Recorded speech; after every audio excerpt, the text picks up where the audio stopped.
Salut la gang, Faberglass de MMA Talk et j'ai la fâcheuse manie de tout classer ce qui me tombe sous la main. Ça fait que je vous ai concocté un petit top 10, le top 10 des combattants les plus sous-estimés en MMA. C'est pas compliqué pour cette liste, je recherche les gars ou les filles qui pourraient fort bien être les meilleurs ou un des meilleurs combattants dans leur division, mais les gens sont juste pas au courant. Personne ne leur donne leur juste valeur. Ce sont les combattants les plus sous-estimés dans le sport. Et puis, je vous ai concocté un top 10 au complet avec, comme à l'habitude, 5 mentions honorables qui sont les suivantes. Jennifer Maia, qui est l'ancienne championne Women's Flyweight Invicta, elle fera maintenant le saut à l'UFC.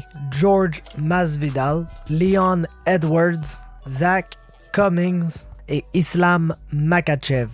Passons donc au top 10 et au 10e rang, j'ai Ray Borg, un combattant qui n'a pas son juste value. C'est probablement un des meilleurs combattants flyweight au monde. Sa performance contre Demetrious Johnson, malgré le fait qu'elle s'est terminée dans une soumission absolument historique, en est quand même une des bonnes comme Demetrious Johnson. C'est un gars qui a réussi à hang in jusqu'au 5e round, qui n'a pas fait mieux ni pire que les meilleurs qui ont affronté Demetrious Johnson. Et puis, c'est un gars qui est sous-estimé dans la division, un excellent lutteur, un excellent grappler et un gars qui, d'après moi, va se maintenir comme étant un des 2-3 meilleurs flyweight au monde. Probablement un des gars qui, avec Henry Cejudo, aurait le plus de chances de devenir champion si Mighty Mouse était pour finalement quitter cette division. Donc je l'ai au 10e rang ici, un gars qui n'est pas reconnu à sa juste valeur du tout, Ray Borg. Au 9e rang maintenant, j'ai Tonya Evinger, une fille qu'on n'a pas encore eu la chance de voir dans l'UFC dans sa bonne division de poids. Elle ne s'est seulement battue qu'une fois avec la grosse promotion, c'était contre Chris Cyborg. Dans un effort assez respectable, on se le dira, elle s'est très bien défendue contre Cyborg. Le combat a duré plusieurs rounds et puis Tonya Evinger, une des combattantes les plus tough, était sur une série de victoires absolument incroyable avant d'arriver dans l'UFC. C'est probablement une des 4-5 meilleures women's bantamweight au monde et il n'y a pas assez de gens qui sont au courant, c'est pour ça que je la mets au 9e rang. Au 8e rang, j'aurais bien aimé le mettre plus haut sur la liste, mais ses dernières performances font qu'il y a plus en plus de gens qui sont au courant de son existence. Olivier Aubin-Mercier. En effet, le Canadian Gangster a pas mal fait parler de lui après son combat contre Evan Dunham, autant par les choses qu'il a écrites sur Twitter, sa genre de Canadian Gangster persona et sa performance absolument incroyable qui a fini un vétéran absolu de l'UFC en 54 secondes. Au Québec, ça fait pas mal un bon moment qu'on est au courant qu'Olivier Aubin-Mercier est un combattant assez exceptionnel. Il y a plusieurs personnes qui le voyaient comme étant le successeur de Georges Saint-Pierre. C'était peut-être une tâche un peu lourde à accomplir, mais il n'y a aucun doute qu'Olivier Aubin-Mercier est un des meilleurs 155 livres au monde et je crois que plus en plus les gens aux États-Unis commencent à s'en rendre compte. Il y a quand même encore du travail à faire à ce niveau-là et c'est pourquoi je l'ai au 8e rang de ma liste des combattants les plus sous-estimés en arts martiaux mixtes. Au 7e rang maintenant, Antonio Carlos Jr., aussi connu sous le nom de Cara de Sapato. Il est un des très bons combattants de Jiu-Jitsu brésilien dans la division middleweight et puis avec ses mains qui commencent tranquillement pas vite à devenir de mieux en mieux, ça fait de lui un combattant vraiment complet et vraiment très épeurant dans la division. Sa dernière victoire contre Tim Boetsch va probablement le placer dans les rankings assez fermement. Ça reste que c'est un gars qui, malgré le fait qu'il est déjà dans les rankings de sa division, n'est pas nécessairement très connu par le public nord-américain. Je pense qu'il y a déjà un bon following au Brésil, mais c'est un gars qui devrait plus être connu du public par ici car il est réellement un gars qui va être un des 5 meilleurs middleweight au monde pendant plusieurs années à venir. C'est pas mal un gars qui est jeune dans sa carrière, qui va être le futur du sport. C'est pourquoi on se doit de porter beaucoup plus d'attention à celui que j'ai mis au 7e rang de cette liste, Antonio Carlos Jr. Au 6e rang maintenant, le grand oublié de pas mal toutes les situations, Raphaël Assunção, et c'est assez incroyable comment ce gars-là pourrait littéralement être champion du monde demain matin si on lui donnait la chance de l'être. Ce gars-là a fait un combat excessivement serré contre TJ Dillashaw la première fois. Il a gagné. Dans le rematch, il a perdu, mais un combat tout autant serré. C'est un gars qui, sur sa meilleure journée, peut offrir un des meilleurs tests autant à Dillashaw qu'à Cody No Love Garbrandt, qu'à Dominic Cruz. Il est réellement dans l'élite de la division et c'est pas pour rien que ces gars-là ne font absolument pas la file pour l'affronter.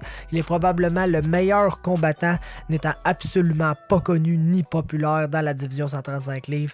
Personne ne gagne rien à l'affronter et ça reste un gars qui manque beaucoup d'amour, un des meilleurs combattants, un des combattants les plus élites qu'on a vu n'ayant pas tenu un titre de l'UFC. On pourrait mettre ce nom-là dans la discussion des meilleurs combattants qui n'ont jamais gagné de titre encore dans l'UFC et c'est étonnant parce qu'il n'y a pas grand monde qui le connaît.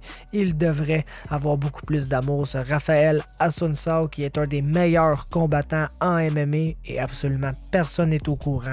C'est pourquoi je l'ai au 6e rang de la liste. Au 5e rang maintenant, Alexander Volkanovski. Écoutez, il y a des prospects absolument élites dans le sport. On parle de noms comme Zabit Magomedsharipov, des Sean O'Malley, des Tom Duquesnoy, des Mirsad Bektic, mais tous ces gars-là sont arrivés dans le sport avec beaucoup de hype derrière eux et ce n'est pas le cas, je trouve, pour Alexander Volkanovski qui est aussi bon, sinon meilleur que tous ces gars-là. Puis, il n'y a pas de love, on dirait en dernier de son nom. Ce n'est pas un gars connu, c'est un gars qu'il n'y a pas beaucoup de buzz pour ses combats, contrairement aux autres prospects qui sont vraiment très hypés par l'UFC. Mais c'est bien un gars qui est tout près d'être un des 15 meilleurs 145 livres au monde, s'il ne l'est pas déjà. C'est Alex Volkanovski. Ce gars-là a le potentiel d'être un champion du monde. Il a tous les éléments qu'il faut pour être un des meilleurs combattants dans sa division. Pas assez de gens sont au courant, c'est pourquoi je l'ai au 5e rang de la liste. Au 4e rang, Jimmy Rivera, le combattant bantamweight qui est sur une séquence de victoires absolument incroyable. Il a de la misère à se céduler des combats dans l'UFC, soit que c'est à cause de blessures, soit que c'est parce que ça fait juste pas la file pour l'affronter. C'est un gars qui est méconnu mais excessivement dangereux. Il n'a eu que du succès dans ses combats dans l'UFC. C'est probablement son inactivité qui coupe un peu son momentum, mais il va affronter Marlon Moraes dans un futur assez rapproché et puis ce combat-là, s'il le gagne, va le propulser probablement dans un title shot. C'est un gars qui a le potentiel d'être un champion du monde ou du moins un des vraiment meilleurs combattants 135 livres au monde, un top 2-3 et beaucoup plus de gens devraient être au courant. Encore une fois, Jimmy Rivera et je l'ai au 4e rang de la liste. Top 3 maintenant et au 3e rang, c'est un gars qui s'est amélioré avec le temps comme un bon vieux vin, Jan Blachowicz. Et puis depuis son dernier combat contre Jimmy Manuwa, il n'y a plus aucun doute que ce gars-là est maintenant un très bon combattant, un gars qui est arrivé dans l'UFC, qui a eu ses difficultés, un gars qui était quand même un combattant établi déjà avant d'arriver dans l'UFC, et puis il est arrivé, il a eu des difficultés, ça n'a pas été comme il voulait dans certains combats, mais là il semble vraiment avoir pris une coche récemment et ça fait de lui un des meilleurs combattants dans cette division-là, probablement un top 5-6 et un nouveau nom dans le top de la division qui va faire du bien parce que c'est pas un gars qui a affronté les DC de ce monde et les John Jones de ce monde, donc ça pourra faire un nouveau nom au top de la division. Cependant, je trouve que l'opinion publique ne semble pas vraiment suivre encore les performances de notre ami Jan Blachowicz qui donne vraiment très bon combat, qui est un excellent combattant mais qui n'a pas encore la recognition qui va avec. Ça va peut-être venir dans son cas, mais c'est peut-être un peu trop tard aussi parce que ça fait pas mal d'années qu'il était juste un combattant moyen avant de devenir un très bon combattant. On le sait pas, mais Jan Blachowicz est vraiment rendu très bon et il n'y a pas assez de gens qui le savent, c'est pourquoi je l'ai au 3e rang de la liste.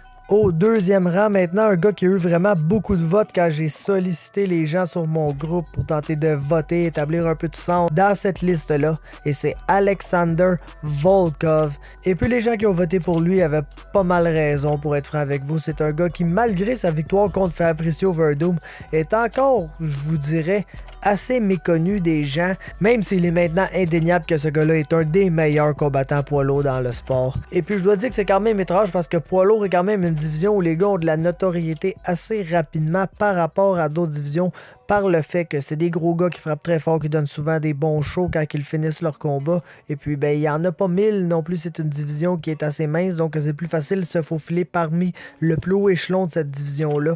Et pourtant, Alexander Volkov a fait tout ça et même plus depuis son arrivée dans l'UFC. Il est absolument incroyable, un combattant complètement transformé, plus du tout le gars qui a perdu contre un Sheik Kongo ou un Vitaly Minakov dans le temps. Donc, Alexander Volkov, qui est un autre gars qui il est très jeune malgré sa grosse expérience, mais ça lui a pris un peu plus de temps avant de devenir un combattant élite.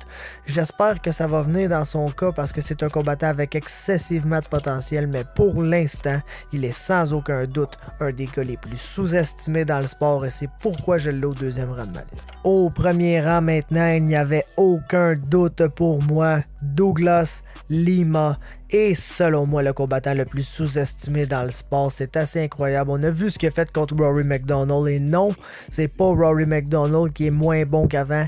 Oui, on a vu un petit ralentissement du côté de Rory, mais c'est quelque chose qu'on voyait même dans ses derniers combats avec l'UFC. C'est pas de pire en pire depuis qu'il est avec Bellator. C'est le bon vieux Rory qu'on a vu dans ses derniers combats. Le Rory après l'Hauler qu'on pourrait dire, si c'est fair de dire ça, mais bon. Douglas Lima a démontré qu'il était capable de hang in et peut-être même de battre selon certaines scorecards un gars qui est classé 4 ou 5e meilleur combattant 170 livres au monde. Je pense que ça veut tout dire. Ce gars-là a des bonnes performances au courant de sa carrière, a pas mal bien paru contre tout le monde qui ne s'appelait pas Ben Askren et j'inclus Rory McDonald là-dedans, donc il n'y a aucun doute. Douglas Lima, ça lui fait sûrement mal d'être avec Bellator, mais si ce gars-là était dans l'UFC, ça serait un des tout meilleurs qu'on a au monde, un gars qui pourrait être un solide title challenger dans l'UFC. C'est pourquoi je l'ai au premier rang de la liste. Le combattant le plus sous-estimé en arts martiaux mixtes selon moi est Douglas Lima. Ça conclut donc mon top 10 des combattants les plus sous-estimés en arts martiaux mixtes. Laissez-moi un like si vous avez aimé ce que vous avez vu. Laissez-moi aussi un commentaire pour me dire qui j'ai oublié, qui j'aurais dû classer où, quelle erreur j'ai fait. On jase de tout ça ensemble dans les commentaires. Ensuite, abonnez-vous à Québec MMA sur YouTube pour plus de contenu et allez liker et vous abonner à MMA Talk sur Facebook parce que c'est là que ça se passe et puis on se voit une prochaine fois.